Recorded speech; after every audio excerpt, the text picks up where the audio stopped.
Olá, bom dia, 10 horas 3 minutos, horário de Brasília. Vai começando aqui pela Rede Jovem Pan, mais um.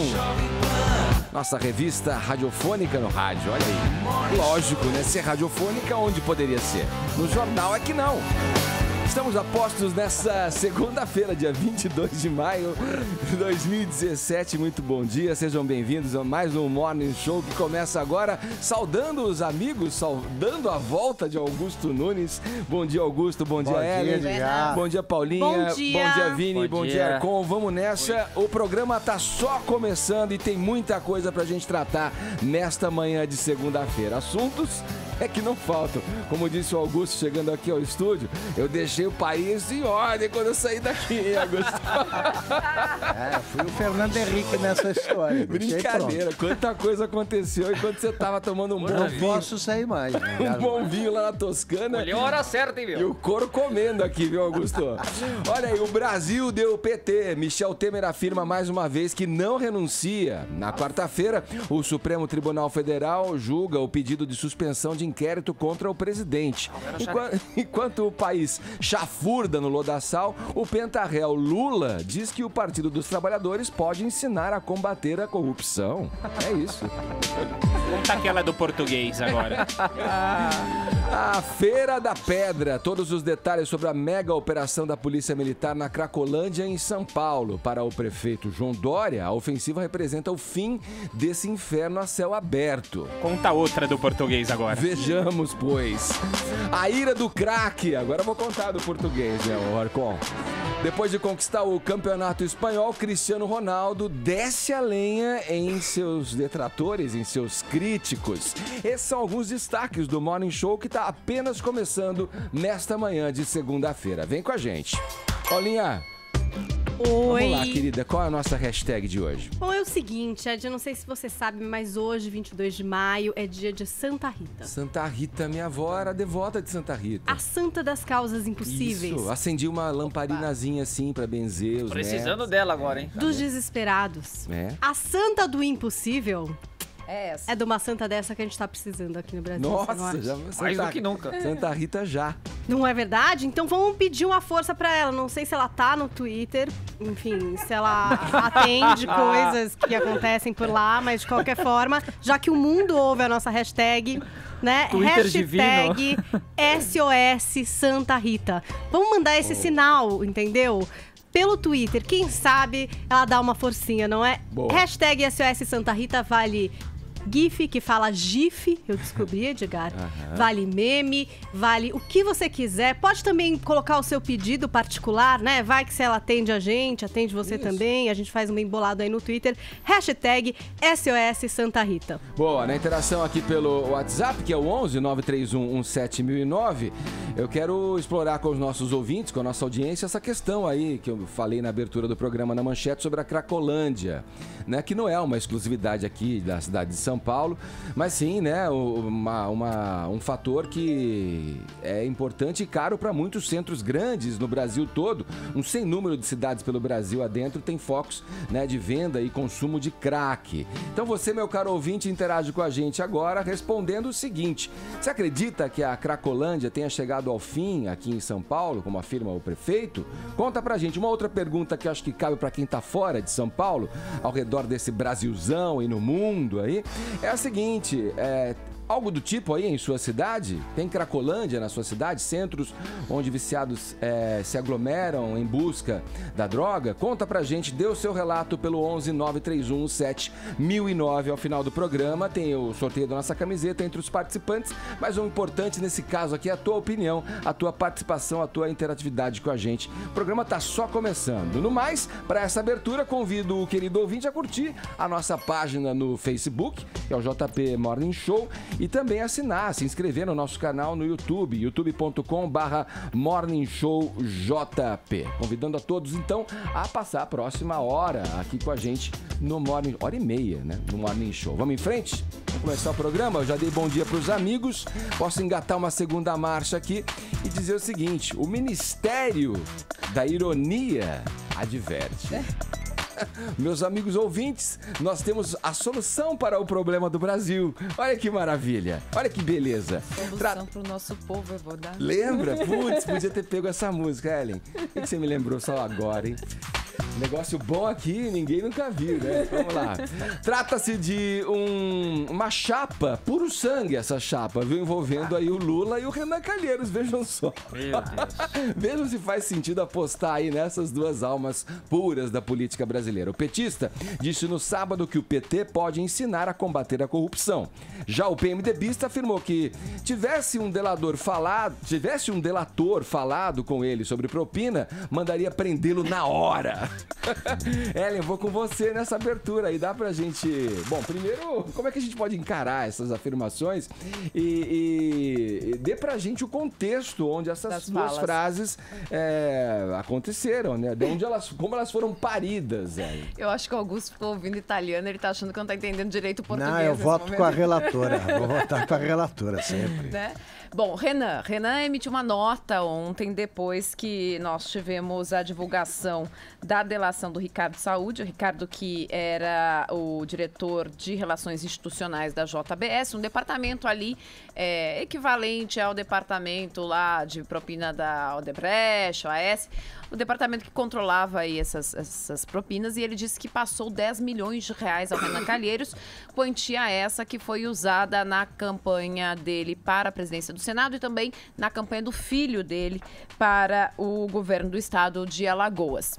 Aí o Renan ontem emitiu uma nota em que ele diz: eu realmente me encontrei com ele, mas o fato de eu ter me encontrado com ele, né, o fato de ele ter ido à minha casa, não significa que eu tenha qualquer relação com os atos criminosos praticados pelo Ricardo. Mais do que isso, nem ele, nem qualquer delator jamais falaria comigo sobre propina, sobre caixa 2, e se fizer, aí vem a alfinetada, né? E se fizesse isso, eu mandaria prendê-lo. Ou seja, uma alfinetada mais que direta ao presidente da República, que ouviu toda aquela conversa com Joesley Batista e silenciou diante de toda a fala de alguém que dizia pra ele que tinha juiz no bolso, procurador no bolso, que tava entregando dinheiro com o Eduardo Cunha e tudo mais. Então, emitiu essa nota dando essa alfinetada no presidente. Antes disso, Lula está fazendo um discurso em São Bernardo do Campo, na eleição do Diretório Municipal do Partido dos Trabalhadores. E aí eu quero fazer um parêntese sobre isso. Às vezes, existem pessoas que falam tantos absurdos que quando a gente olha uma aspas dela, a gente já parte do pressuposto que vai ser absurdo. Foi o que aconteceu comigo no final de semana quando eu li essa manchete. Eu vi o Lula dizendo, né? O PT tem muito a ensinar ao país sobre ética, ou pode ensinar ao Brasil sobre ética. E eu disse, piada. Aí eu fui ler a reportagem. E eu devo confessar que há um trecho nisso de verdade, em que ele dizia o seguinte, foi na era petista em que a Polícia Federal ganhou o poderio que ganhou e a Procuradoria-Geral ganhou independência. Isso tem que ser dado crédito porque isso é verdade. Até a era petista, a Procuradoria-Geral era conhecida como o engavetador-geral da República. Você não elegia o procurador da lista tríplice, o Lula foi o primeiro a aceitar. Os procuradores mandam uma lista tríplice e o Lula foi o primeiro a nomear o primeiro nome, o mais votado entre eles, deu independência para o trabalho, equipou bem a Polícia Federal, deu independência para o trabalho da Polícia Federal, e isso tem que ser reconhecido. Isso foi feito na era petista, realmente. Se houve essa investigação, se houve esse crescimento dessas instituições no Brasil, isso realmente começou ali e ganhou força ali. Acontece que daí a você ter o delírio narcísico de que o Partido dos Trabalhadores, mais atolado do que está na M, possa vir a ensinar alguma coisa para o Brasil nesse momento... Aí é um delírio narcísico mesmo, pelo menos do meu ponto de vista. Não sei você, Augusto, como é que enxerga esse discurso? Não, eu acho o seguinte... Mas ele fez uma bela pós-graduação, doutorado, mestrado, fez tudo que podia nessa... Nós temos essa sonora do Lula? Temos a sonora do Lula. Vamos ouvir, lembra aí? Vamos lá, vamos ouvir esse trechinho. Antes do comentário do Augusto, só agora pra reafirmar o que a Ellen colocou pra gente aqui, a temos fala... esse trecho, então, pra ouvir e interpretar você mesma falando. Vai lá, falando o Lula, então. Hoje o PT pode ensinar, inclusive, como combater a corrupção. Porque ninguém na história desse país criou mais mecanismos para combater a corrupção do que 12 anos de PT no governo. Vamos lá, antes da gente seguir no assunto, Não, você é verdade. comentar as O que frases a aí. Ellen disse é verdade. Quer dizer, nunca se investigou tanto e com tanta liberdade. Mas eu devo registrar que, da mesma forma que o Richard Nixon, em 72, não imaginava que dar aquela liberdade para o procurador, um dos procuradores dos Estados Unidos, investigasse tudo que acontecia no caso Watergate, ele não imaginava que iria tão longe e o Lula evidentemente se achava condenado, como eu digo sempre aqui, a perpétua impunidade. Ele não imaginava. A Polícia Federal, as investigações, o combate à corrupção ganhou uma velocidade tamanha que aí ninguém mais conseguia segurar. Foi a Lava Jato. O que fez isso acontecer foi o juiz Sérgio Moro cumprindo a lei e depois vieram os desdobramentos a partir desse pontapé inicial. Agora, o PT pode ensinar a combater corrupção e dê liberdade para a polícia, não é uma fórmula tão complicada. E também pode ensinar como é que se corrompe, como é que se monta o maior esquema corrupto da história, porque tudo isso aí aconteceu em escala industrial nos governos do PT. Tudo que nós estamos assistindo. Sim. Desde a criação dos campeões nacionais, com Ike Batista, com Joesley, Marcelo Odebrecht, desde isso aí, até a aliança podre com o PMDB que deu na parceria entre Dilma e Michel Temer. Michel Temer é a herança dele também. O Lula costurou essa chapa. Agora, o Lula combatendo a corrupção, ele podia começar com a própria prisão. Esteja preso, para ele. Esteja preso. Tem um jogo de futebol, rapidinho, porque vale a comparação, em que o Careca, aquele belo centroavante, meu time, formado no meu time, por favor. Ele dava nomes para os gols dele e num dia ele estava fazendo aniversário e o repórter perguntou para ele: escute, qual é o nome? Se você fizer gol hoje, é dia do aniversário, qual é o nome? Ele falou: parabéns pra você e pra mim. Então, o Lula tem que esteja preso, eu. Tá certo? Porque é isso aí. Olha só, meu Deus. E quanto ao Renan, posso completar, não? Por favor. Se o Renan começar a dar ordem de prisão para quem conversa com ele sobre propina, ele vai ter que montar o maior cárcere privado do mundo na casa dele. Puxar essa fila, né? Puxadinho, não. Que é o tamanho do antigo Carandiru, aí ele vai dando voz de prisão para todas as visitas e termina o desfile com a própria prisão. E fica todo mundo lá no interior de Alagoas. Ô Augusto, eu queria ouvir a tua avaliação, teu comentário a respeito da situação do presidente Michel Temer, que a vidraça dele tá mais exposta, rachada da República é a do presidente da nação, o Michel Temer. A ponto, inclusive, de surgirem esses comentários, essas figuras falando dele, né? Lula, Renan Calheiros, né? As pedradas vêm de gente que normalmente deveria estar bem quietinha, esperando o que a justiça vai determinar na vida deles, né? Agora, a pergunta que eu te faço é a seguinte: tem alguma chance do presidente se reerguer? A tentativa tá aí, tá todo mundo vendo nas entrevistas, no que ele fala. Agora, tem alguma chance dele se reerguer? Nenhuma. Amenizar esses danos aí da própria biografia também? Nenhuma. Ficou ruim, né? Nenhuma. Ele pode... o único legado que ele ainda pode deixar é a renúncia. Sim, um gesto de grandeza. Pois não renuncia. Ao renunciarei. Como ele não quer renunciar, estamos ouvindo aqui o próprio presidente que me tirem, que não vai. Que me tirem. Renunciar. Que me tirem, como se fosse um golpe. Então eu acho que ele não escapa do Tribunal Superior Eleitoral, né, ou da pressão popular que vai crescer. Vai crescer porque ele, ao contrário da lenda, a permanência dele não ajuda a aprovação das reformas, dificulta. Eu acho que tem de se cumprir o que diz a Constituição, tem de se eleger uma pessoa minimamente confiável para a presidência da República, com a vacância do cargo, né, e sem um vice para assumir, e sem ninguém na linha sucessória que mereça confiança. Tem que se eleger alguém que conduza o país, pensando mais na economia, alguém que não apareça em uma dessas operações que vão se desdobrar, e que conduza o país para a eleição de 2018. O resto é invencionice perigosa. Você faz eleição direta agora. Eu não estou dizendo isso porque o Lula pode ter chance, eu acho que não tem nenhuma. Eu estou dizendo que não faz sentido você, até pelos gastos, você faz uma eleição desse porte, para se governar alguns meses, provocando uma interrupção na recuperação da economia que não pode acontecer. Então, acho que o Temer deveria renunciar o mais rapidamente possível. Mas ele não escapa desses... Não escapa da queda. Ele pode retardá-la. Augusto, agora quem defende as diretas já tem como argumento que, no caso das eleições indiretas, o presidente seria eleito por um Congresso que está todo corrompido. Corrompido e amedrontado. Isso também não Tão seria amedrontado que eles estão aprovando reformas. Eles elegeriam, por exemplo, alguém como Henrique Meirelles, que trabalhou na JBS e que escapou de qualquer tipo de denúncia do Joesley. Então, alguém e que está conduzindo a política econômica. Eles elegeriam alguém assim, porque o Congresso faz, repito, o que o povo quiser. E o povo não. Agora é a hora também de o povo assumir as rédeas, né? Segurar as rédeas desse processo, porque o Brasil será o que o povo quiser. Então o povo deve exigir renúncia e deve exigir que o Congresso se comporte. E eu acho que o Congresso está pronto para se comportar, porque eles ultrapassaram todos os limites. Mas, como vimos, acho até que a gente deveria trazer algum deles aqui, existem pessoas honestas até no Congresso. Não foram todos caçados, né? Como naquela série em que explode o Congresso americano.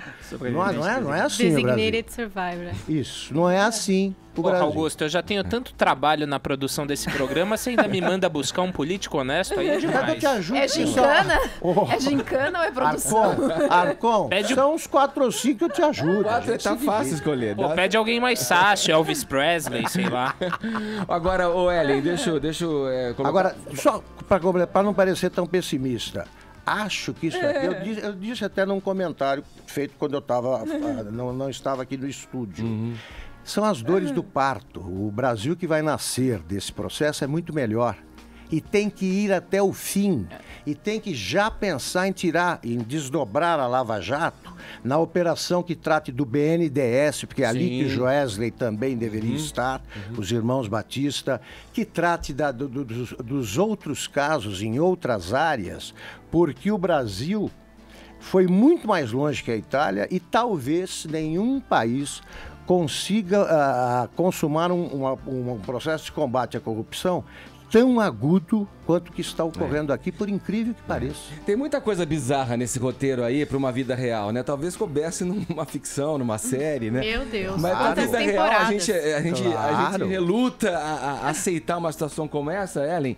Só pra gente fechar esse assunto da entrevista do presidente Michel Temer, a sensação que a gente tem é que houve uma banalização de assuntos cruciais, assuntos seríssimos, que jamais deveriam estar acontecendo na surdina, no subsolo do Palácio, né, do Jaburu, lá em Brasília, né? Jamais. Só conversa por si já explica e já coloca luz aí a essa podridão que a gente vive. Mas a sensação é de que, assim, quando a gente pensava lá em bancada da bala, bancada da Bíblia, bancada...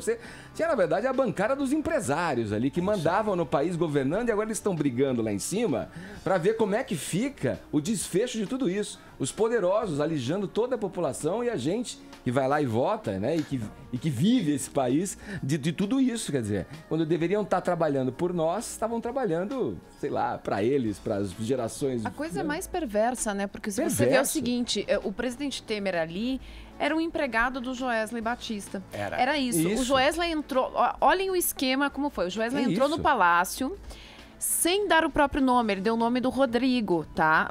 Do Rodrigo Rocha Loures, foi esse o nome que ele deu. Ele não foi revistado às 11 da noite, não foi revistado. No áudio dá pra perceber Ele não foi revistado nem nada, fora da agenda. Ele entra no palácio sem ser revistado, dá o nome do Rodrigo, diz, olha que bom, gostei desse esquema, consegui entrar aqui, sem dar meu nome. Placa. Entra lá.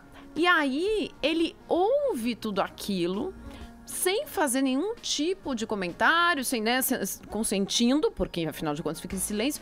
Qualquer presidente que está realmente no seu cargo de presidente vai me dizer, no mínimo vai dizer assim, não, vamos parar essa conversa aqui, um empresário não sentiria à vontade de falar isso com o presidente. Então ele é um empregado do Joesley ali. Para sublinhar, para apoiar o que você está falando. Ele critica o Meirelles por não ter demitido a Maria Silvia do BNDES, por não mexer na CVM. Ele critica o governo porque os caras não são corruptos e o presidente ouve. É um empregado mesmo. Na entrevista à Folha hoje, ele disse que está acostumado a ouvir besteiras, por isso que ele deixou pra lá. Vamos tocar adiante? Nós também estamos acostumados a besteira até do presidente. Diariamente, né? Essa semana será decisiva para Michel Temer. Na quarta-feira, o Supremo Tribunal Federal julga o pedido de suspensão do inquérito contra o presidente. Até lá, o governo tenta de tudo para manter a base aí de apoio que lhe resta. Ainda resta alguma base de apoio, segundo, inclusive, o próprio presidente. Vamos lá, Brasília, com o Zé Maria Trindade. Nesse momento, Zé, quais são as principais peças aí que estão se movimentando nesse, digamos, tabuleiro político, esse jogo intrincado que está aí nesse tabuleiro? Bom dia, Trindade. Rodrigo Rocha Loures é o nome da República, viu? Muito bom dia, Edgar. Bom dia a todos. Olha, todo mundo aqui está tentando descobrir o que o Rodrigo Rocha Loures vai falar sobre aquela mala de dinheiro. Dependendo do que ele falar, aí a situação pesa para ele, né? E diminui, não acaba, para o presidente Michel Temer, né? Várias pessoas já se anteciparam aí, dizendo que Rodrigo Rocha Loures vai assumir essa. Nesta entrevista que o presidente Michel Temer deu à Folha, ele disse claramente ali de que o Rodrigo é inocente e tal, não sai agredindo o Rodrigo, porque ele sabe que o posicionamento dele é muito importante. Se ele fizer a delação premiada, conforme dizem alguns, há uma pressão na família, aí ele derruba tudo, né? Mas, do contrário, se ele assumir, fica mais leve para o presidente Michel Temer. Então, Rodrigo Rocha Loures é o nome da República a partir de agora. No Congresso Nacional, o momento é para descobrir ali e separar o cachorro do gato. Cachorro é aquele que morde, sai latindo e que defende o presidente Michel Temer de forma incondicional. O gato é aquele da casa que continua no governo, qualquer que seja o futuro governo. O presidente Michel Temer depende, sim, de manifestações políticas da Ordem dos Advogados do Brasil e do PSDB e do DEM. Edgar, é a partir daí que a gente fica sabendo o tamanho desse governo Temer, que terá, sim, uma data de finalização nos próximos dias ou meses. Tá certo, Trindade. Obrigado pelas tuas informações. Bom trabalho. Qualquer novidade, só chamar, hein? Bom trabalho pra você aí em Brasília. Perfeito, obrigado. Aliás, segundo o presidente, Loures é um rapaz de boa índole. De boa índole, tá aí alguma chance de resgatar essa boa índole, né? Se é isso mesmo, de fato, que o presidente tá falando. Deixa eu fazer um comentário só para completar. Eu voltei falando, porque eu também tenho direito à voz depois de tanto tempo. Só o seguinte, pro Ministério da Ironia, nós perdemos o grande ministro, que é o Milor Fernandes, que a frase dele cada vez mais atual. É verdade, há corrupção em vários pontos do mundo. A maior parte deles no Brasil. É isso aí.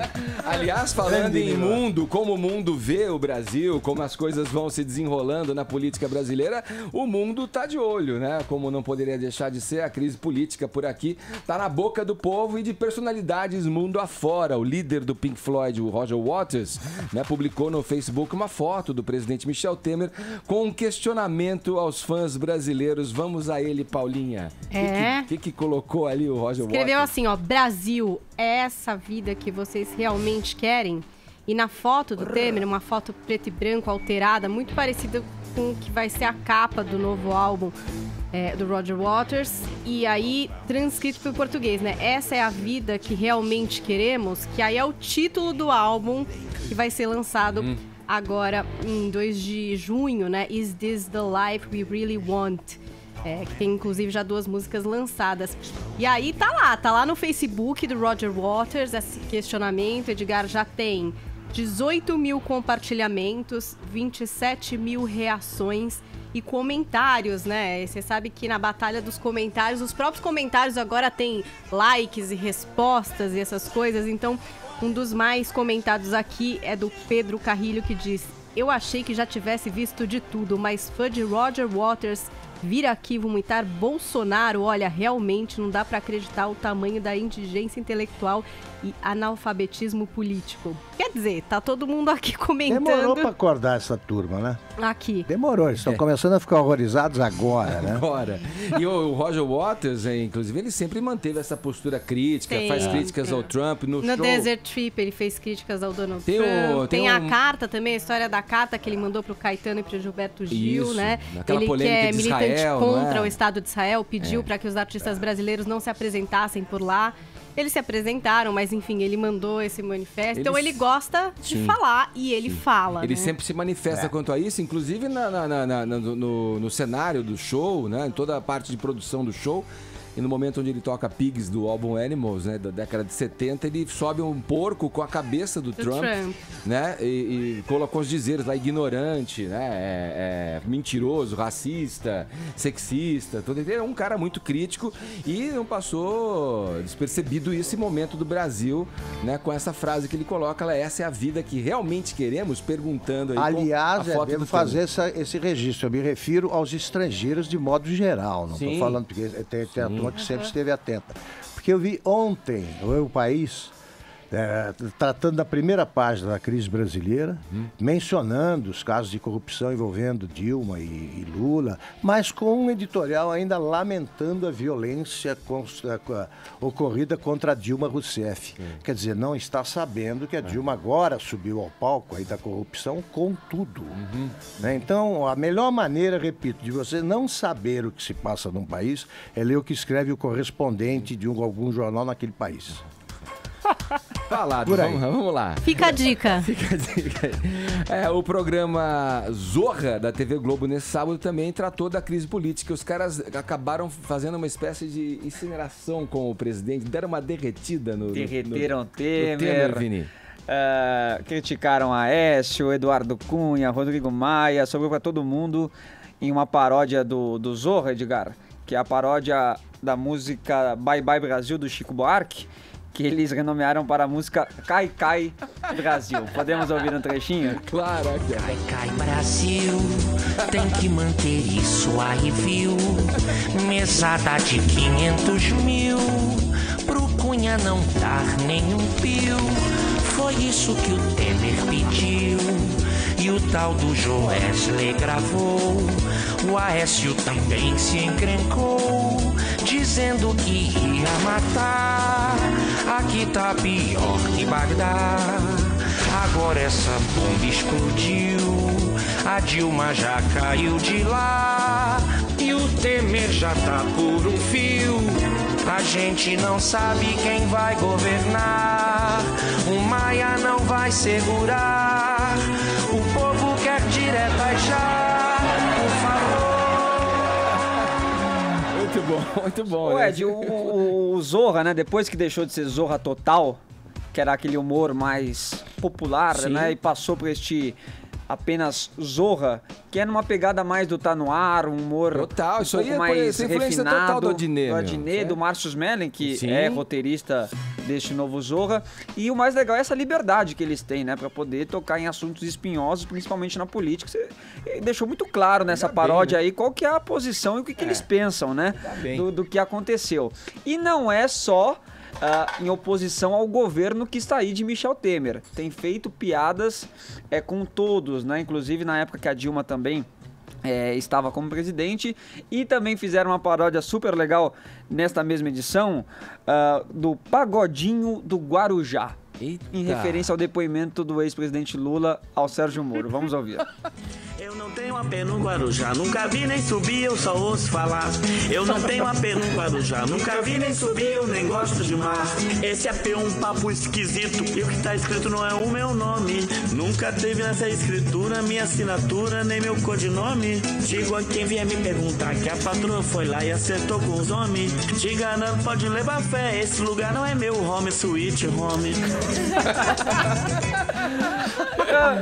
Tá muito legal. Aguardem o do sítio. Pois é, as pessoas ainda têm preconceito com o Zorra, o Edgar, porque ainda lembram daquele antigo Zorra, que era não era só porque era popular, era porque era um humor realmente sem graça, mais personagem, né? Isso, mas por exemplo, você pega hoje a Praça é Nossa, que é um humor popular, mas que consegue ser engraçado ainda. Aquele Zorra já estava no limite, né? Já não conseguia mais passar essa graça.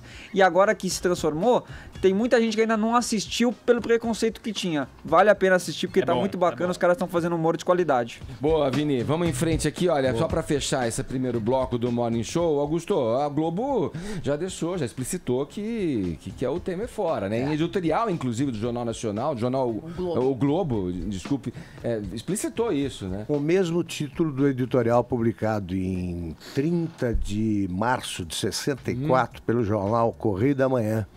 Foram 2 editoriais escritos pelo Carlos Heitor Coni, muito bons. O título de um era Basta, esse, e o outro era Fora. Sim. E que coincidiu com o começo do golpe militar, com a movimentação de tropas em Minas. Eu acho que o Globo está em campanha, mas olha, eu não contesto a bandeira, não. Eu não...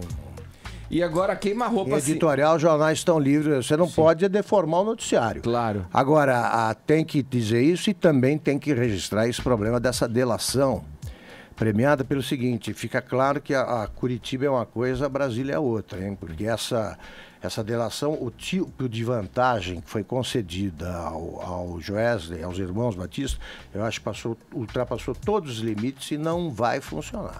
Eles têm que ser punidos. Augusto, vou usar teu poder de adivinhação agora, de analista político que é.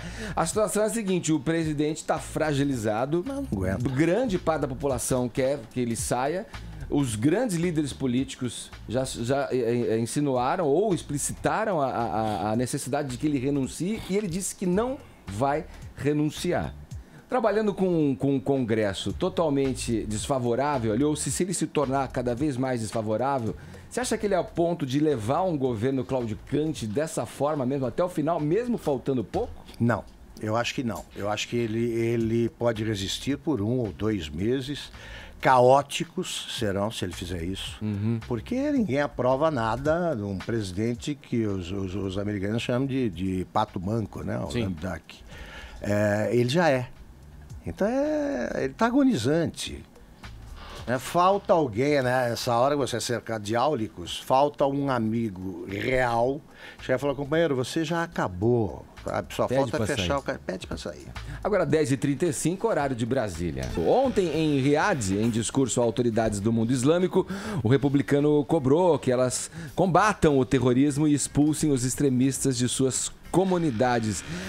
A fala dele é bem diferente da do Obama alguns anos atrás, né? No Cairo, quando se pronunciou no Cairo, né, o Obama. É o primeiro discurso feito por Trump ao mundo islâmico e por isso se aguardava muito, porque esse discurso dá o norte da política dele em relação a esse mundo islâmico. E aí, o que ele falou, o que ele seguiu ali diante da plateia de líderes de mais de 50 países da população muçulmana, pedindo que eles assumissem o compromisso de combate do bem contra o mal. Daquilo que ele chamou de extremistas das comunidades, dizendo: olha, vocês precisam expulsar os extremistas das suas comunidades, vocês têm que assumir o compromisso e não esperar que os Estados Unidos sozinho venham a ser só nós vamos fazer esse combate. Não, nós temos que juntos fazer essa batalha entre o bem e o mal, manter o terrorismo islâmico, ele usou esse termo, né, o terrorismo islâmico longe de tudo, né, longe dos países de vocês, e não mencionou em nenhum momento, diante ali daqueles líderes, por exemplo, questões envolvendo a ausência de direitos humanos naqueles países, que é algo realmente forte, que existe ali. Não mencionou absolutamente nada disso. Fez um rompimento claro com a política do Obama ao falar e ao dar um evidente sinal de ruptura com o Irã, né? Com a questão do Irã ali, a ser mais ríspido com o Irã. Então, ele realmente foi numa contramão do discurso do Obama, que anos antes fez um discurso dizendo o seguinte: olha, os Estados Unidos têm um compromisso com Israel, mas nós estamos veementemente comprometidos também com o fato de que o Estado hebraico precisa aceitar a criação de um Estado palestino. Nós estamos comprometidos também com o fato de que a situação do povo palestino é intolerável. Os Estados Unidos não vão aceitar situações ilegítimas de quebra dos direitos humanos, né? Situações em que os direitos das pessoas não sejam respeitados, que as pessoas não sejam tratadas como pessoas. Então, o Obama foi num sentido muito mais conciliatório no seu diálogo, né? Tentou fazer um diálogo muito mais inclusivo. O Trump foi muito mais Trump, né? Foi naquele discurso que ele vem tomando, que é sempre de criar aquela coisa do nós contra eles, né? Do bem contra o mal, do nós precisamos combater. Porque é isso que o favorece. A gente tem que lembrar que o Trump tem, o que ele tem, na verdade, ainda mais num momento delicado contra ele, em que tem uma comissão investigando o governo dele, investigando uma série de denúncias que pesam contra ele, o que ele tem, a grande arma dele é criar, a gente sabe isso desde os tempos do nazismo, que ter um grande inimigo pode ser a minha maior arma. Então, esse foi o tom do discurso dele, né? Nós temos um grande inimigo e é isso que eu vim aqui para ajudar a falar e combater. Sim. Ô Augusto, essa visão maniqueísta do Trump ali, quando fala bem e mal, ali que a Ellen se referiu, eu queria que você... Porque ele sempre se fez questão de mostrar essa relação antagonista às atitudes do Obama e tal, né? Agora, até que ponto isso aí não são retóricas, palavras ao vento e tal, quando se fala em, olha, a comunidade deve também ajudar a combater. Para uma comunidade que não tem os direitos humanos assegurados, que muitas vezes teme o Estado Islâmico. Vamos fazer um paralelo aqui para o ouvinte talvez entender o que eu estou querendo dizer, tal como o Rio de Janeiro, por exemplo. Perfeito. A comunidade não mexe com o tráfico porque aquele tráfico também causa uma sensação de proteção a ela, né? Vamos lá. Eu acho que os países que têm uma comunidade islâmica muito grande devem agir democraticamente com eles, devem tratar com mais respeito e não deve tratar todos como culpados. Ponto 1. A partir daí, o Trump tem toda a razão quando ele diz que o próprio mundo islâmico tem de combater o terrorismo que vem de lá.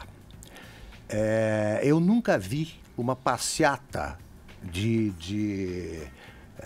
estrangeiros vindos de países islâmicos em Paris ou em Londres condenando o terrorismo. É só isso que eu peço. Então você tem um grande atentado terrorista e só se manifestam contra este atentado em favor da paz os nativos. Então está errado, esse negócio precisa acabar. A comunidade de Londres tem de ajudar a polícia a acabar com o terrorismo, do contrário você é cúmplice. Se você sabe que alguém está em algum aparelho, né, um apartamento transformado em aparelho, se preparando para explodir um prédio, denuncie, porque você está denunciando um crime. E aí não é uma guerra religiosa, é só isso. Agora, o Trump, engraçado, eu estou à vontade para dizer isso, porque quando ele foi eleito, eu disse que os americanos tinham conseguido eleger um psicopata. Continuo achando isso. Mas eu me lembro que foi o Reagan que conseguiu reaproximar os Estados Unidos da China, até porque ele podia, e não podia ser acusado de comunista, de favorável ao comunismo. Então ele foi lá e visitou a China e não ficou sob suspeita. O Trump, se alguém souber aconselhá-lo, se ele souber ouvir, se ele tiver juízo, é um dos poucos presidentes americanos que tem chance de forçar Israel a fazer concessões que têm de ser feitas para conseguir, pelo menos, abrandar a tensão no Oriente Médio, se não conseguir a paz. Ele pode fazer isso. Então, esse recado que ele deu aos terroristas, ele soaria melhor ainda se viesse acompanhado aí de uma conversa dura, ou, pelo menos, não precisa ser pública, mas de uma conversa dura com Israel. Mas ele pode até conseguir, na área externa, o que o Obama não conseguiu. Boa. Vamos girar o assunto aqui no Morning Show. Vamos para Londres conversar com o nosso correspondente por lá, Ulisses Neto. O jornal britânico The Guardian revelou nesse domingo quais são as diretrizes do Facebook usadas para decidir o que os 2 bilhões de usuários da rede social podem ou não podem publicar em suas páginas. Vamos lá, Ulisses, quais são os detalhes, as novidades a esse respeito, a essa política do Facebook? Bom dia. Oi, Edgar, bom dia para você, para todo mundo que acompanha o Morning. Olha que eu achava que o Facebook, na verdade, era tudo feito por algoritmo, tudo feito meio que automaticamente, mas pelo que indicou essa reportagem aqui do The Guardian, não é bem assim não. O Facebook tem um batalhão aí de moderadores que está sobrecarregado, na verdade, com o trabalho de definir o que pode ou não pode ir ao ar no Facebook, né? É uma polêmica muito grande aqui na Europa, nos Estados Unidos também, acho que no mundo inteiro, né? Mas principalmente aqui na Europa, porque os órgãos reguladores, né? A União Europeia tem uma força burocrática muito grande, tem pressionado o Facebook para controlar as publicações que envolvem jovens que poderiam cometer suicídio, imagens que podem fomentar o clima de recrutamento, né, de terroristas por aqui. Tudo isso é uma pressão muito grande no Facebook, e aí o The Guardian teve acesso aos manuais que são distribuídos para estes moderadores do Facebook mundo afora. E isso indica esses manuais indicam, na verdade, que existe um nível assim bastante subjetivo nas definições do Facebook, que é algo que fica, no final das contas, muito também na cabeça de cada moderador. Porque, por exemplo, o Facebook proíbe ameaças que sejam feitas a um chefe de Estado. Então, uma publicação que seja contra o Donald Trump, pregando a morte do presidente dos Estados Unidos, ela tem que ser barrada. Mas, ao mesmo tempo, uma publicação que diga, e aí eu estou usando o exemplo específico do The Guardian, quebrar o pescoço de uma vadia, aplicando a pressão correta sobre a garganta dela, é algo que pode ser publicado, porque essa violência contra a mulher, por exemplo, seria algo mais subjetivo, não seria uma ameaça direta a ninguém. Então, é uma publicação que o Facebook, por definição, não barraria. Isso está criando muita controvérsia por aqui, né? Porque existem 2 pontos desse debate. O Facebook vai ser o moderador do mundo, né? Eles vão ter o poder de decidir o que você vai ler, o que você não vai, porque no final das contas o mundo é cheio de absurdos também, e não dá para esperar que o Facebook e a internet seja livre disso. Mas, por outro lado, o quanto que de mensagens negativas e de violência o Facebook vai permitir dentro desse esquema deles do que é ameaça direta ou não, do que pode ou não se tornar em um crime, por exemplo, Edgar. Ulisses, olha que bizarro. Tinha amigos que tinham uma festa aqui em São Paulo que chamava Kyoko. Era uma festa de música indie. Barrado. Acabou. Não, derrubaram. Exato, tipo... Porque no caso é uma ameaça direta a uma celebridade, não, uma artista, mas que é mundialmente famosa, né? Pois é.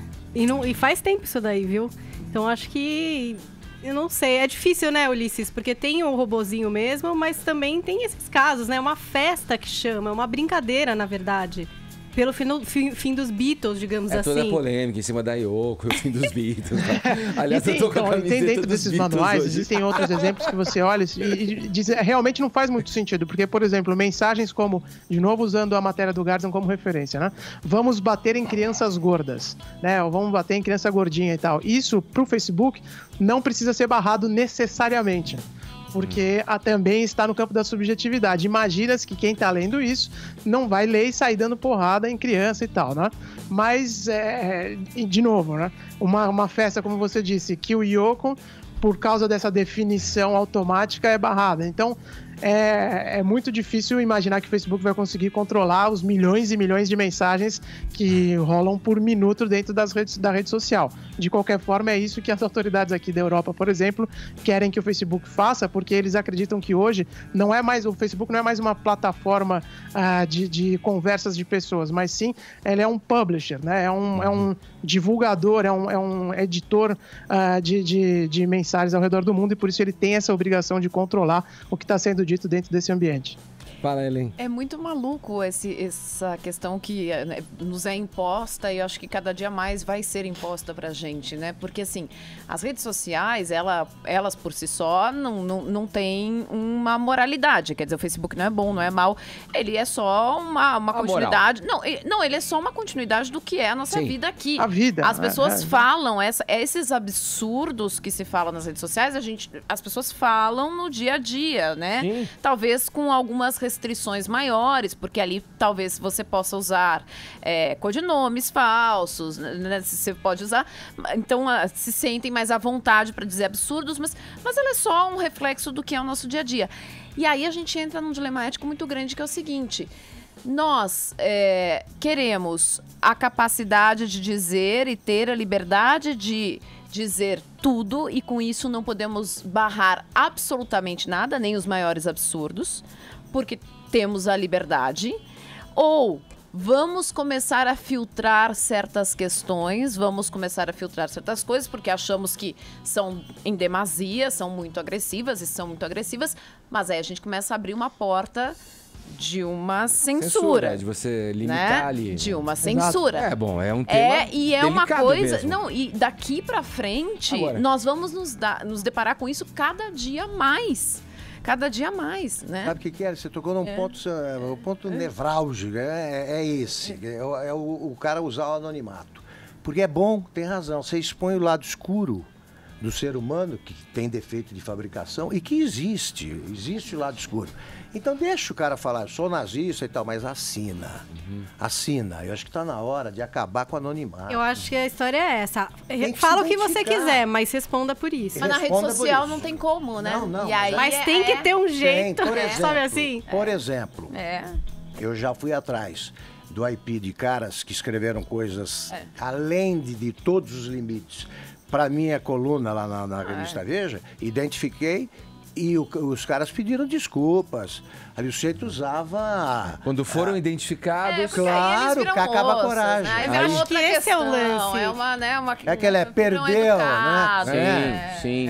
Acho que Bem todo mundo pode falar o que quiser, mas tem que responder por isso. Tem que E a responder internet por tem isso. que resolver esse problema do anonimato e também tem que isso ter aí. as punições muito concretas para as pessoas saberem que elas vão ser de fato punidas. Aí pode dizer o que quiser. Aí pronto. Né? Aí são, porque aí, mocinhos, senão, você mocinhos, fica né? sempre submetido a essa questão do campo da subjetividade que o Ulisses citou aqui também. E são milhões de pessoas falando ao mesmo E tempo. olha, Edgar, é o seguinte, o sujeito quer fazer uma marcha pela morte de fulano, faça. Vamos ver quantos ele vai atrair. Sim. Mas ele tem que dar a cara a Assinar, tapa. Pois dizer é. quem é, né? Tá? Não ficar escrevendo um negócio desse. Anônimo. Ulisses, fala.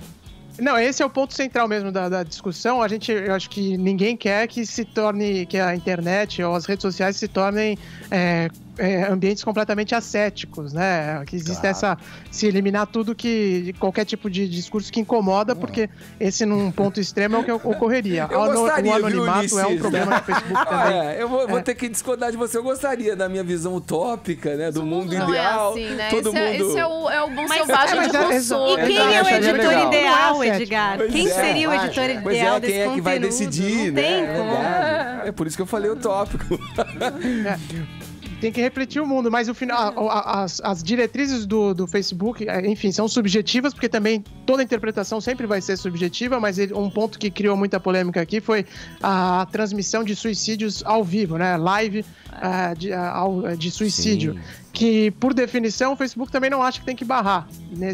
Eles acham que, inclusive, pode existir uma possibilidade de salvar a pessoa que está tentando tirar a própria vida numa transmissão. E que depois desse suicídio, aí sim o vídeo seria tirado da rede social. Então, são pontos, né, que é evidente, onde são discussões que a gente nunca vai chegar numa conclusão exata, porque não existe, a vida não tem essa exatidão para um tema tão delicado quanto discursos, mensagens e interpretações, né? Tá certo, Ulisses. Obrigado pelas informações, pelo papo. Bom trabalho para você aí em Londres. Valeu, Edgar. Um abraço para todo mundo. Abração. Olha aí, Ulisses Neto conversando com a gente diretamente de Londres, falando sobre essa polêmica aí, né? Essas novas diretrizes aí, às quais ele se referiu do Facebook. Paulinha, o assunto agora é a série Twin Peaks. O retorno. Está entre nós! A gente falou na semana passada Pois aqui, é. né? Da estreia, né? Da reestreia da série.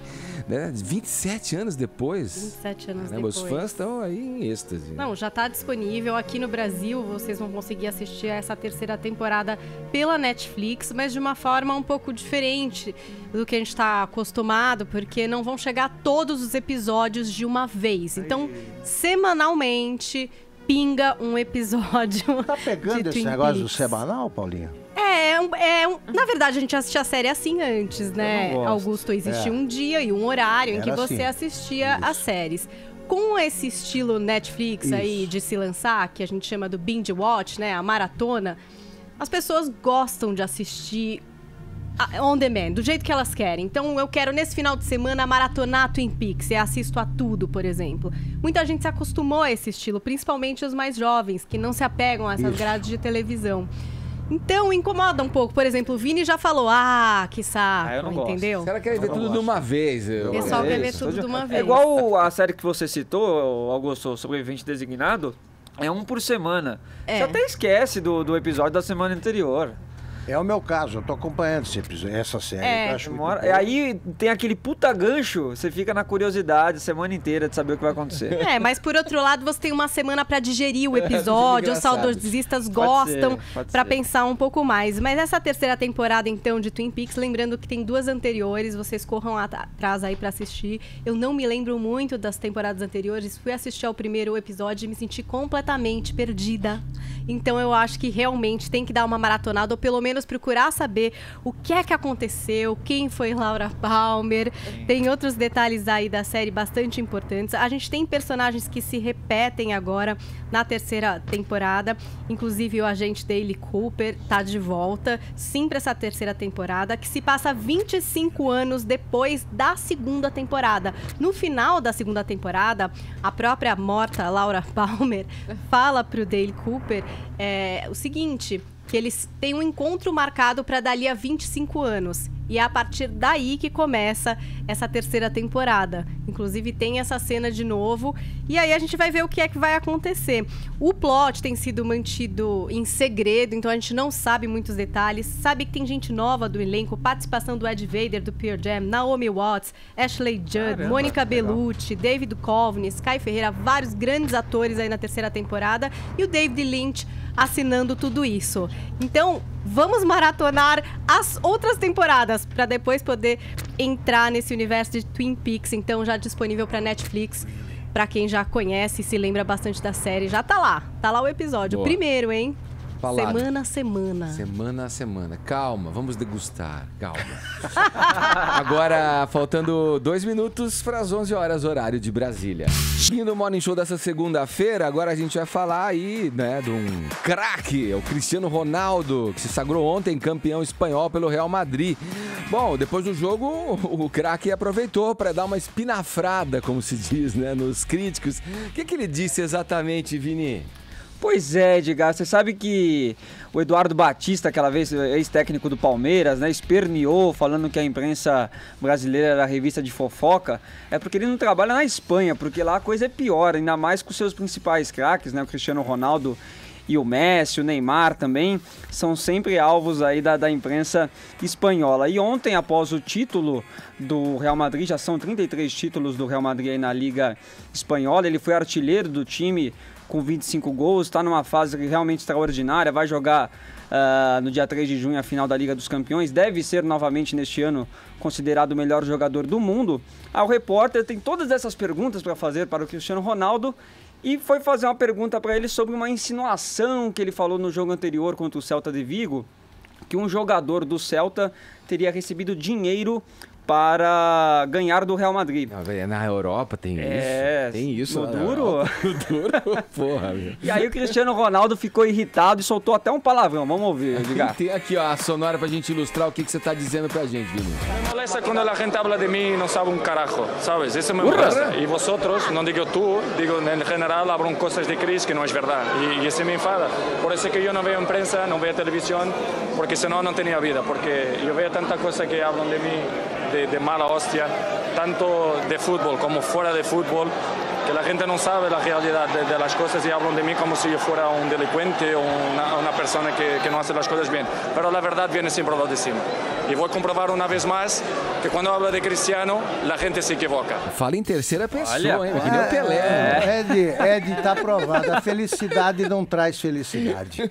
O cara é campeão espanhol, é campeão europeu, é bonito. Várias vezes o melhor jogador do mundo. A mulher que quiser. É apontado pela imprensa como um dos grandes caras do mundo e tá bravo. Tá bravo. Dessa. Mas você sabe, Augusto, que lá no Real Madrid, a própria torcida, o cara faz 50 jogos bons, joga um ruim, a torcida já vai, critica e até vai ao jogador. Não, tá certo, Vima. Faz o seguinte, em 1970 o João Saldanha, um grande jornalista, muito doidão e bom técnico também, mas doidão, falou que o Pelé tava cego. Pelé foi lá e fez aquela Copa. Responde no campo, né? Não fala nada. Pode ser vai, também. Faz pode gol. ser também. Ele falou, olha, eu não sou santo, mas também não sou o diabo como vocês pintam. Esse é o Cristiano Ronaldo. Agora, falando em santo, hoje é dia de uma santa. 22 de maio, Santa Rita, né? A santa das causas impossíveis, dos desesperados. A gente decidiu aqui pedir via Twitter, né, Paulinha, uma forcinha, né, para ela ajudar aqui o Brasil a se tomar prumo, a se ajeitar aí, né? Ou seria uma eterna causa perdida, na tua opinião, o Brasil, Paulinha? Olha, já falei. Será que Santa Rita dá um jeito? É fundo pra caramba e eu tô com medo de não ter mola no fundo, mas tudo bem, vamos lá nessa fé, né? E aí? Hashtag SOS Santa Rita. Ida Lima diz, me dê paciência, porque se me der força, vou sair por aí dando um fight em muita gente.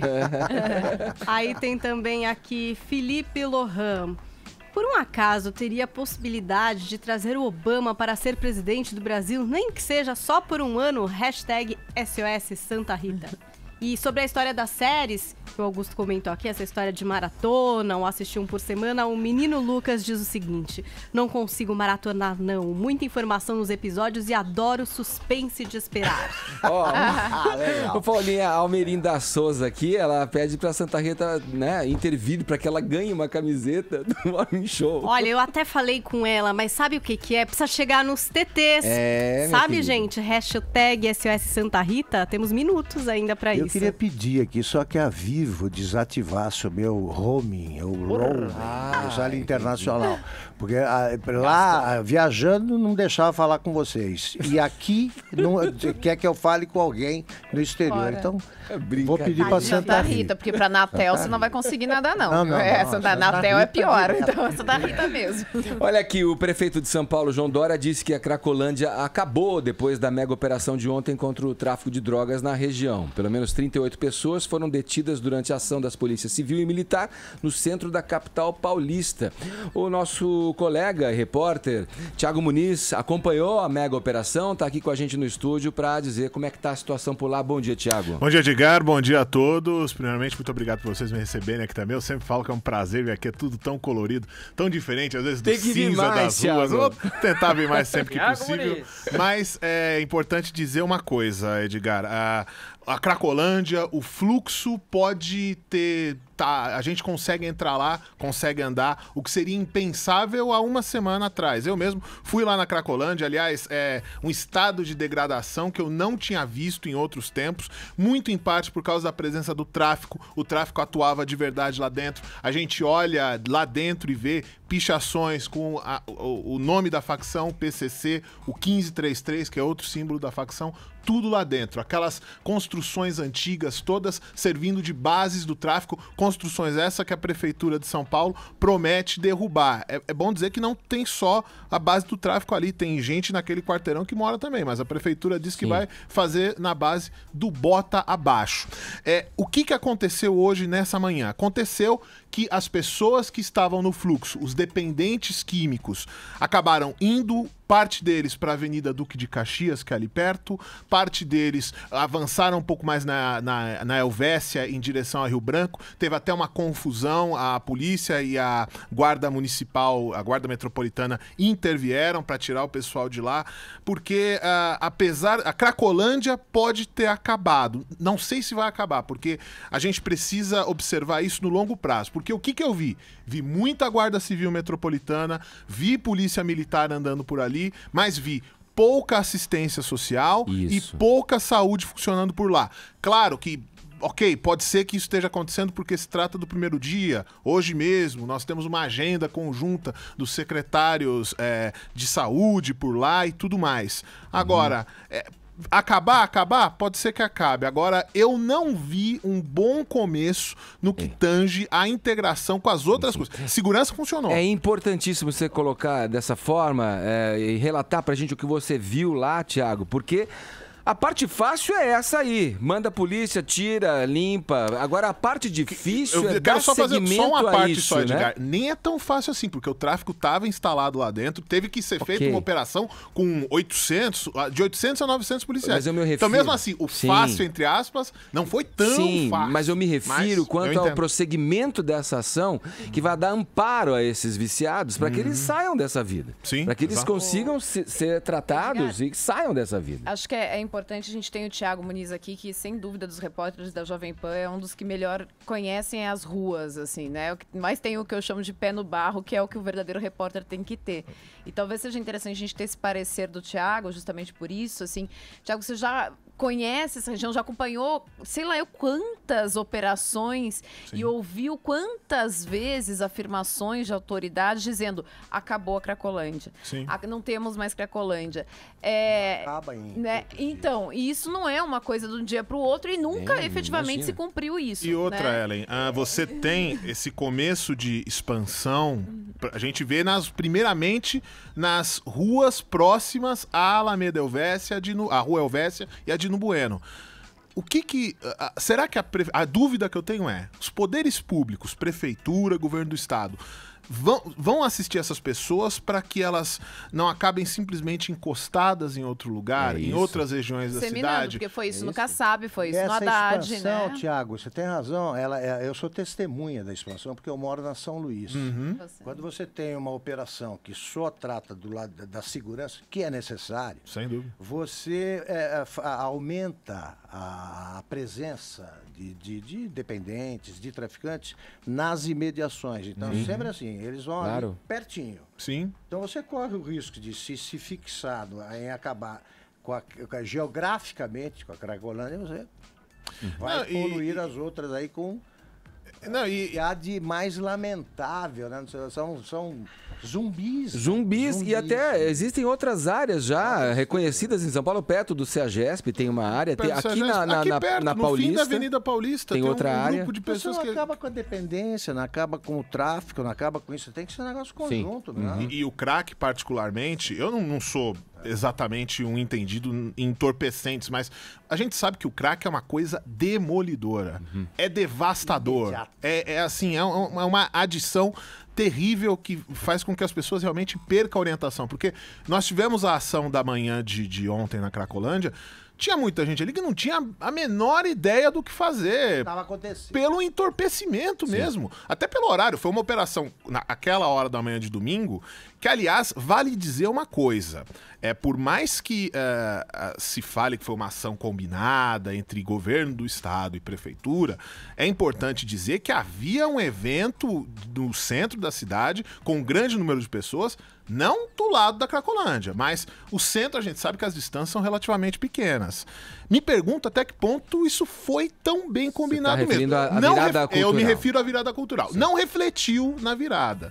Mas será que estava duas ações juntas? Thiago, né? Eu não conseguia chegar à minha casa de táxi. Eu precisei parar numa barreira e negociar com a polícia o provar que você era eu sou morador aqui, mas eu ia afastar uma das barreiras. Estava circulando sempre pela manhã. Por causa disso. Eu achei que era só a virada. Aí você via passando aquele monte de zumbis e polícia. Olha Podia aqui. ter combinado com a gente. Eu vou aproveitar, Thiago, pedir para você... Fica meio difícil, né? Não dá para combinar com Thiago, os russos desse jeito. Avisa, né? Fica só mais um pouquinho com a gente, Thiago. A gente convidou nossos ouvintes a participarem, darem relatos se existem áreas de tráfico de drogas, especificamente o crack em outras capitais do Brasil. Nossa audiência é no Brasil todo. E também aqui em São Paulo, né? O que as pessoas acharam, como é que elas olham, a leitura que elas fazem dessa operação conjunta entre o município e o estado de São Paulo relativo ao fim da Cracolândia. Vamos ouvir o que eles disseram. Bom dia, pessoal do Morning, aqui é Ivan de São Paulo. Na minha opinião, não acaba a Cracolândia. Por quê? Porque o governo está de mão atada. Você não pode fazer nada contra o usuário. Você não pode pegar o usuário e interná-lo à força. Tem que ser tudo com consentimento. E aí o cara continua usando droga, usar droga não é crime. E não acontece nada e vai ficar tudo na mesma, porque o governo não pode fazer nada, simplesmente por isso. Bom dia a todos aí. Bom dia, pessoal do Morning Show, aqui é Fernando de Piracicaba. Eu acho que essa coisa de Cracolândia é uma coisa que passa meio desapercebido. Todo mundo fecha os olhos, ninguém quer ver, ninguém quer cuidar. E acho que qualquer iniciativa é válida, né? Para acabar com esse tipo de coisa. Mas também não acho que seja tão fácil assim, que tenha acabado e que, né, seja fácil desse jeito.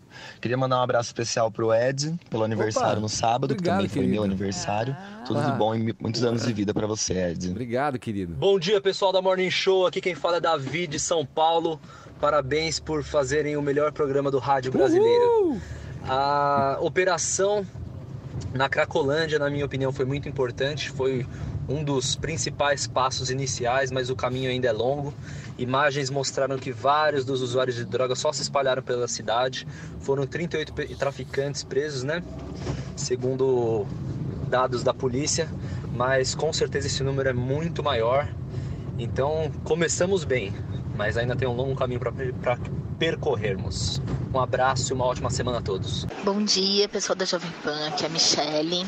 Eu trabalho aqui próximo à Estação da Luz e eu acho muito difícil a Cracolândia acabar, porque eu já trabalho há anos aqui e às vezes quando tem essas ações, eles se espalham, os usuários de drogas se espalham, os traficantes se espalham, passa um tempo, volta tudo. Eles arrumam outro lugar, mas tudo aqui na proximidade. Então fica bem complicado. Eu sinceramente não acredito, não consigo enxergar uma maneira de acabar com esse problema. Um beijo aí pra todo mundo. Valeu, obrigado a todo mundo que mandou mensagens aqui, tá vendo, Thiago? É o pronunciamento aqui, a opinião dos nossos ouvintes, o que eles acham de tudo isso, né? Sim. Não, e deve ser considerado o seguinte, muita gente, eu até olhei rapidamente a hashtag, a nossa hashtag SOS Santa Rita, isso? Pode me perdoe o esquecimento, mas eu dei uma olhada, muita gente perguntou assim, se não tem que ter uma ação, porque você tem os traficantes, você tem os dependentes químicos, e o que o governo pode fazer para que evite a chegada, que esse problema se expanda? Em primeiro lugar, é uma questão de controle para que essa droga não chegue também.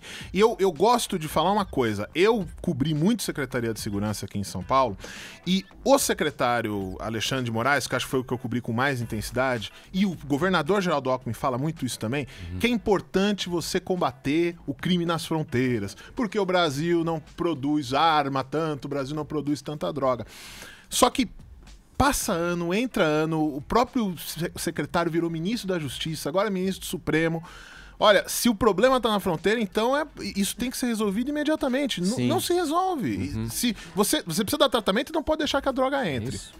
Se o problema é na fronteira, que a fronteira do Brasil é porosa para burro, como é que você vai? Não é um problema simples. Se fosse simples, já teria sido resolvido. Ok. Olha, é um problema que requer aí atuação conjunta de várias frentes, né? Como você falou. Você vê que a gente até fica empolgado falando assim, de saber que é tanta coisa. É óbvio que todos esperam uma ação humanista, tudo, mas o Joseval fez uma colocação, né, que eu deixo aqui também como uma questão que eu fiquei pensando a partir do pronunciamento dele. Ele falou, já que a pessoa tem que optar, olha, tem que decidir, eu quero ser retirado daqui, eu quero passar pelo tratamento. Como uma pessoa, sob essa alteração, sob esse vício, vai poder ter discernimento para escolher o que quer ou o que não quer? É óbvio que se espera uma ação humanista, né? Sim. Mas tem que existir uma ação incisiva também para que esse quadro, esse deteriorado, né? De pessoas, de seres humanos, mude, né? Bom, obrigado, viu, Thiago? O prazer foi todo meu. Obrigado. Vamos lá em frente no Morning Show, vamos seguir falando aqui no programa do quê? De política, adivinhou, né? Vamos voltar a falar da crise, mais especificamente. O senador Aécio Neves, do PSDB, deve apresentar hoje ao Supremo Tribunal Federal um pedido para retomar o mandato. Na última quinta-feira, o relator da Lava Jato no STF, o ministro Luiz Edson Fachin, afastou o tucano das funções do Senado. Augusto, o Aécio já é um defunto político, na tua opinião? Vou ser bem conciso, é agonizante e acho que a agonia é irreversível, politicamente. Não tem, né? O problema é que, como repetia o deputado Thales Ramalho, a ilusão eleitoral é maior que... Só a ilusão eleitoral é maior que a ilusão amorosa. Ele ainda acha que tem salvação. Não tem. No máximo, ele vai se eleger deputado. Agora, acho também que o Fachin exagerou no negócio do mandato, né? Suspende o mandato, ele não tem base legal para isso. O próprio Supremo eu acho que vai alterar. Mas o Aécio Neves também basta aquela conversa, né? O linguajar, né? Que mostra a intimidade com um bandido. Aí você vê, né? Aqui na rádio deu entrevista defendendo as 10 medidas da anticorrupção. Claramente que queria segurar a Lava Jato aí, doutor. Vamos lá, vamos... mortinho. Vini, Oi. Ontem a melhor parte do show dos famosos, o quadro do Domingão do Faustão, que se acompanha, não perde um domingo, foi a manifestação política dos jurados. Que aí. maldade, hein? O Fausto Silva levantou a bola ali, olha, Silvio de Abreu, Miguel Falabella... Só a Kátia mesmo pra cantar o hino do momento. Cláudia Raia, todo mundo né, aproveitou a bola levantada pra cortar, hein, Vini? A Kátia foi no Ding Dong, mas Cantou o hino do momento, não está sendo fácil. Agora, o show dos famosos, que é um quadro ali do Faustão em que alguns famosos fazem cover de outros famosos, né? Ou de mais famosos que eles, Paulinha, poderíamos dizer assim? Ah, não, acho que são de outra área também. É que tem cantor, tem ator, né? Meio misturado e normalmente é quadro cantando, né? Isso. Cantando, Na artista internet da o pessoal não música. tá gostando muito, tá achando que tá ficando muito over. Muito diferente do artista que tá sendo ali homenageado. Ah, o cara não tá imitando bem. Não tá imitando bem. É, às vezes reclamam da caracterização, às vezes reclamam da voz. Teve o primeiro que foi bem legal, né? Que o Ícaro... O Ícaro Silva fez a Beyoncé. Aquele foi realmente legal, mas agora acho que o pessoal... Mas vou concordar com você, Edgar. Acho que a melhor parte ontem do show dos famosos foi a manifestação dos jurados, né? O Miguel Falabella, a Cláudia Raia e o autor Silvio de Abreu, né? Que fizeram aí uma manifestação política, falaram do momento, né, que nós estamos passando no Brasil. E a Cláudia Raia foi muito incisiva quando falou que o Brasil chegou no fundo do poço. Eu acho que a gente tem problemas primários no país, né? Que é a educação, que é a saúde, que é a cultura, né? Um país, todo mundo diz que a cultura é secundária, um país sem cultura é um país sem identidade, né? E nós estamos ficando cada vez mais para trás, como o Miguel falou hoje, está andando para trás. Perfeitamente. E eu costumo dizer que os anos 80 eram mais avançados do que o que a gente está vivendo agora, né? Hoje, esse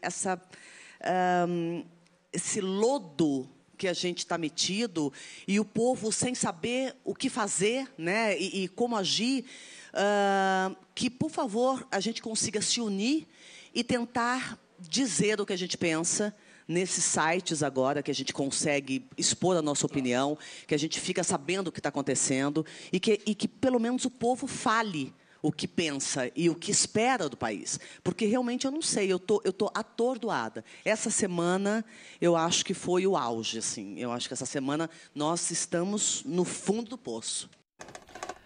O Miguel Falabella também pediu essa representação maior do povo, né? E falou que esse mecanismo que está destruindo toda a sociedade aí com padrões éticos e morais, então ele pede que o povo vá às ruas, Edgar. Esses traidores da pátria, porque são traidores da pátria, essas pessoas vão acabando com a nossa autoestima como nação, como povo, e a gente precisa mudar isso. É hora de gritar, é hora de se mobilizar, é hora de estarmos todos juntos e dizer, não quero isso. Aí. Discurso até mais firme do Miguel Falabella, bateu ali na mesa, e o autor também, o Silvio de Abreu, se manifestou dizendo que nós estamos nas mãos de uma quadrilha e que são todos iguais. Então esse foi um espaço, o Faustão costuma dar esse espaço, né, para que as pessoas se manifestem lá no Domingão do Faustão. Ele falou, olha, costumam dizer que Deus é brasileiro, mas ele deve estar de férias há uns 4 anos, né? Porque a situação realmente é muito grave e, como ele sempre diz, é preciso investir na educação do Brasil. E que a gente seja agora um momento em que todos se unam contra essa corrupção que está no Brasil. Vamos lá, o Billboard Music Awards foi realizado no sábado. O que você destaca pra gente da festa da música, Gente, Paulinha? Drake, esse homem, ele ganhou tudo, Edgar, tudo. Levou tudo. Antes a gente tinha a Adele aí, a pessoa que mais tinha levado troféus na história do Billboard Music Awards, que eram 12. Só que o Drake levou 13 pra casa ontem e foi tipo reizão, assim. Na internet muitos comemoraram e realmente ele merece, né? Views, aquele álbum dele lançado, não é o último, porque ele lançou agora um último álbum com menos repercussão, uma coisa mais ali só por streaming. Realmente fez muito sucesso, foi muito tocado, foi muito vendido e ele, inclusive, levou a categoria de Top Artist, que aí concorrem homens e mulheres juntos, né? Tinha Beyoncé, Justin Bieber, Rihanna, Adele, Ariana Grande, enfim, deu Drake, tá? A gente também teve uma coisa bastante legal que aconteceu, que foi a homenagem para Cher, que ganhou o Icon Awards, né? Que é meio pelo conjunto da obra, ela se apresentou. lá na cerimônia de premiação, cantou o hit Believe, cantou If I Could Turn Back Time, daquele estilo Cher de ser, aquele figurino maravilhoso que bota o corpo para jogo como ninguém, usando peruca, fazendo todo aquele show que a Cher sabe fazer. Muita gente sentiu falta, claro, que da Beyoncé, ela também levou muitos prêmios, melhor artista mulher, melhor artista em turnê, melhor artista de Rhythm and Blues. O álbum dela, o Lemonade, foi o melhor álbum de Rhythm and Blues, mas ela não tava, né? Tá gravidíssima, gravidona. Aliás, até rolaram umas fotos dela na internet, Edgar, do chá de bebê, meio vestida lá Carmen Miranda, então Beyoncé não esteve presente. Mas muitos outros shows aconteceram. Teve Celine Dion cantando My Heart Will Go On, comemorando os 20 anos de Titanic, a Celine Dion que se afastou para cuidar do marido, né? Que estava doente, agora tem voltado, tem aparecido aí em algumas cerimônias de música, então dá pinta de que ela quer mesmo regressar com alguma coisa aí na sua carreira. Teve a apresentação também da Nicki Minaj, teve a Camila Cabello, a menina do Fifth Harmony, se apresentou lá, tava lindona no tapete vermelho, toda de vermelho, belíssima. Ed Sheeran fez uma apresentação, isso aí foi muito legal, em Santiago, no Chile, porque ele tá em turnê. E aí a apresentação dele foi durante o show e ao vivo durante a premiação. Foi super legal, porque tinha uma plateia ali apaixonada, né? Demais. Cantando demais o hit. Ele fez o Castle on the Hill, foi bem bacana. Teve Miley Cyrus com o single novo Malibu. Ela ficou bem emocionada no final da apresentação. Ed, acho que para ela foi importante ali ter se reformulado, né? E ter sido aceita ali, enfim, com essa nova proposta mais, digamos assim, leve e graciosa. Teve Bruno Mars, olha, teve tanta gente se apresentando, Chainsmokers, a Lorde mesmo fez uma apresentação bem legal, ela fingiu que tava num karaokê, assim, eu me identifiquei, é óbvio, né, cantando Green Light, e aí ficava dançando e meio lendo a letra da música, foi super legal. E a galera da internet foi mesmo a loucura com a presença daquela banda de K-pop, BTS, que eles venceram como Top Social Artists, então os artistas que mais fazem sucesso nas redes sociais. E isso realmente foi uma loucura na internet entre os mais jovens. É isso, teve muita coisa lá no meu blog, tem as apresentações em vídeo pra você que perdeu, já que tudo isso acontece muito tarde, né, gente? Meu Deus, podia ser mais cedo. Ô, Paulinha, a gente segue falando, vou passar a bola pro Vini pra gente fechar o programa desse começo de semana, dessa segunda-feira. O Vini tem um convite imperdível aqui pra fazer pra nossa audiência. Pro Augusto Nunes, né? Principalmente para o Augusto. Augusto, nós estamos passando por esse momento... Antes de ouvir, mas eu quero saber. Nós estamos passando por esse momento difícil no Brasil, um momento de instabilidade, né, de incertezas. Então nada como uma união, como uma junção de duas grandes forças para que o Brasil volte aos trilhos, né, para que o Brasil retorne ao seu caminho. Então ontem, durante a virada cultural, o Padre Washington anunciou a junção de El Chan e Molejão. Agora vai. Teremos. Agora vai. Como chama, Paulinha, quando as duas séries se juntam? Um crossover. Um crossover de El Chan e Molejo, que era tudo que o Brasil precisava para este momento. Ai. Muito obrigado pelo convite. Não vem não, que vocês já dançaram muito essa música em casamento. Vocês estão zoando? Quando tem aquelas super bandas, aquele Dream Team dos músicos americanos, quando se unem, agora vocês estão criticando. O Molejo com o El Chan, pô. Essa foto já nos deixa mais esperançosos. O Padre Washington. Que beleza, hein, Edgar? Olha lá. Imagina essa mistura. Não tem nada melhor. Você sabe que agora tem esperança. O Padre Washington tem uma frase que acho que assim faz muito sentido pra quando você tá lendo o jornal e é surpreendido por essas notícias todas do mundo político, né? Que é sabe de nada inocente. Tá falando, o Vini já dançou muito isso, já sambou muito isso em churrascões aí da vida, hein, Vini? É isso, vamos fechando o programa. Agora quem apresenta, vamos convidar quem que pode apresentar o glorioso o Faustão, El Chan, que já veio muito aqui no programa. O glorioso Davi é o vencedor, Ed. Boa. E vamos mudar esse Brasil, meu, porra. Tá aí, valeu, tem que dar espaço lá também, dá espaço para as pessoas. Isso que importa, meu. Isso aí. Bom, ficamos por aqui. Com essa a gente termina o Morning dessa segunda. Foi muito animador. Obrigado pelo prestígio, pela audiência. Amanhã a gente volta a partir das 10 da manhã aqui na mesma Jovem Pan. Valeu, gente. Até já. Tchau. Valeu. E aí, tem que ficar falando, Brincadeira, aí você você pede mais você- educação, Sim. o cara se perde. Então, Você tem que inventar. reclama do país, mas não consegue acertar um botão. Não faz antecedência. Esse é o problema do Brasil, meu. Tem que mudar de baixo. Olha aí, você que tá no canal oficial do Morning Show, pode se inscrever por aqui, ó. Esse é o caminho. Assim você recebe todas as notícias a toda hora, também pelo YouTube do Morning Show. Vai lá, ó.